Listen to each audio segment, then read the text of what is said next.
मजदूरों की विभिन्न मांगों को लेकर सीआईटीयू के बैनर तले सैकड़ों मजदूरों ने विधानसभा के बाहर धरना दिया और सरकार के खिलाफ नारेबाजी की। इस दौरान मीडिया से मुखातिब सीआईटीयू नेता कश्मीर सिंह ठाकुर ने आरोप लगाया कि केंद्र व राज्य सरकारें मजदूरों के हितों के साथ खिलवाड़ कर रही है। यदि सरकार मजदूर विरोधी नीतियों में बदलाव नहीं करेगी तो जनता सरकार को बदल देगी। उन्होंने कहा कि ये जन सैलाब सत्ता बदलाव के लिए है, जो कि उम्मीद से ज्यादा उमड़ा है। उन्होंने कहा कि आज केंद्र व प्रदेश सरकार नित नए मजदूर विरोधी कानून ला रही है और केवल पूंजीपतियों के हितों के लिए कार्य कर रही है।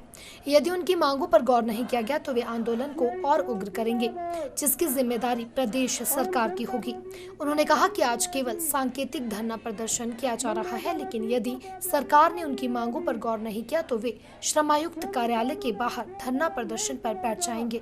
वास्तव में ये जो जन सैलाब उमड़ा है आज, ये हमारी उम्मीद से भी परे है। हमने उम्मीद किया था कि 2000 के आसपास लोग आएंगे शायद, क्योंकि पीछे आंगनवाड़ी का भी एक प्रदर्शन हुआ था। परंतु आप देखेंगे कि इस तरह का प्रदर्शन आज तक सीआईटीयू के नेतृत्व में आज तक हुआ नहीं। मजदूर ये मांग कर रहा है कि आप जो न्यूनतम वेतन है, जो केंद्र सरकार भी छलावा कर रही है, आप 21,000 रुपया करो। 21,000 नहीं करना, अरे 400 रुपया दिहाड़ी तो कर दो, उसको कंज्यूमर प्राइस इंडेक्स के साथ जोड़ दो। ये हमारा मांग है। आउटसोर्स के लिए आपने कहा था चुनाव से पहले, आउटसोर्स के लिए नीति बनाएंगे, रेगुलर करने की नीति बनाएंगे। आज तक रेगुलर करने का कोई नीति नहीं हुआ, और तो सरकार ने कह दिया कि आउटसोर्स के लिए कोई नीति नहीं बनेगा। बड़ी तादाद में आप देखेंगे जो महिलाएं आगे बैठी हैं, ये सारा मनरेगा वर्कर है, जो अलग अलग जिलों से आया, जिसमें बड़ी संख्या में हमीरपुर, मंडी, कांगड़ा इन एरिया से आया है, ऊना से आया है। मनरेगा 100 दिन का रोजगार गारंटी का कानून है, 100 दिन का रोजगार मिलेगा, परंतु 100 दिन का क्या 10 दिन का रोजगार नहीं मिल रहा है। पंचायतों में ठेका हो रहा है, डीसी ने ऑर्डर कर दिया ठेका नहीं होगा, बीडीओ ने ऑर्डर कर दिया, हमीरपुर में 5 बीडीओ ने, कोई ठेका नहीं होगा। उसके बावजूद जो है ठेके हो रहे हैं और मजदूरों को काम नहीं मिल रहा है। अगर काम मिल भी रहा है तो दिहाड़ी 45 रुपए, 50 रुपए। इसलिए लोगों में रोष है कि ये जो है, ये सरकार जो है हमारे साथ जो है अन्याय कर रही है, बेइंसाफी कर रही है, और इस सरकार के खिलाफ हमें खड़ा होना पड़ेगा। दूसरा और बात है, श्रमिक कल्याण बोर्ड है, निर्माण मजदूरों के लिए बना है, उसका चेयरमैन है श्रम मंत्री विक्रम सिंह जी। अब पिछले 3 सालों से बहुत सारे जिलों के अंदर सामान उनको मिलता है, इंडक्शन है, साइकिल है, सोलर लैंप है और दूसरी और चीजें हैं। वजीफा बच्चों को मिलता है, जो निर्माण मजदूर है उनके बच्चों को। पिछले 2 साल से वजीफा ही नहीं आया।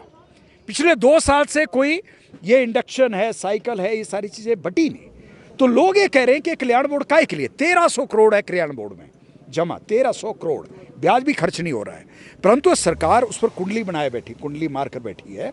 और विक्रम सिंह को टाइम नहीं है, वो कहते हैं एमएलए बांटेगा, मंत्री बांटेगा। अरे एमएलए को समय नहीं है, मंत्री को समय नहीं है, तो लोग जाएंगे तो जाएंगे कहाँ। और इसके बाद हमने तय करना है अभी कुछ दिन बाद कि अगर ये श्रमिक कल्याण बोर्ड में लाभ नहीं देने हैं आपने, अगर ये सारा वजीफा, ये सारा चीजें नहीं देनी है, तो फिर जो है कल्याण बोर्ड के दफ्तर के बाहर मोर्चा लगेगा, इंडेफिनिट लगेगा, अनिश्चितकालीन मोर्चा कल्याण बोर्ड के दफ्तर के बाहर लगेगा। वो हम लगाएंगे निश्चित तौर पर, हजारों लोग आएंगे, परंतु इस सरकार को चिंता नहीं है, न गरीबों की चिंता है। ठीक है, ये कहने से क्या होता है, गरीब का बेटा मुख्यमंत्री बन गया, मिस्त्री का बेटा मुख्यमंत्री, पर मिस्त्रियों की तो ऐसी तैसी फिर रहे हो, मिस्त्रियों के खिलाफ ही तो सारा काम कर रहे हो। ठीक है, इसके बाद तो अभी शांतिपूर्ण तरीके से विधानसभा के बाहर जाएंगे। हमारा मुख्यमंत्री और श्रम मंत्री से मिलने का इरादा है। अगर वो मिलेंगे अच्छी बात है, तो मेरे ख्याल मिलना चाहिए उनको पता होना चाहिए कि लोग आए हैं। तो अगर वो बात हमारी मानेंगे तो अच्छी बात है, नहीं मानेंगे तो उसके बाद आंदोलन की रूपरेखा बनाएंगे निश्चित तौर पर। आम जनता विरोधी नीतियां नहीं चलेगी। मजदूरों की मांगों को लेकर आज सीटू के बैनर तले हजारों मजदूर श्रमिक संगठन यहाँ चौड़ा मैदान पहुंचे हैं। आप देख सकते हैं कितनी भारी तादाद में यहाँ चौड़ा मैदान में श्रमिक मजदूर, ASHA worker, mid day meal worker और अन्य संगठनों से जुड़े कार्यकर्ता यहाँ पर पहुंचे हैं और सरकार को चेताने का प्रयास कर रहे हैं कि अगर उनकी मांगों पर गौर नहीं किया गया तो ये तो केवल संकेत है, आने वाला धरना प्रदर्शन इससे भी उग्र हो सकता है। आप देख सकते हैं यहाँ पर कितनी संख्या में महिलाएं आई हैं और कड़कती धूप में यहाँ पर बैठी हैं अपनी मांगों को सरकार के समक्ष ले जाने के लिए। और इनका साफ तौर पर एक ही कहना है कि अगर उनकी मांगों पर अब भी गौर नहीं किया गया तो वे इस प्रदर्शन को और उग्र करेंगे। चौड़ा मैदान से अपने सहयोगी कल्याण प्रिमटा के साथ गजेंद्र शर्मा।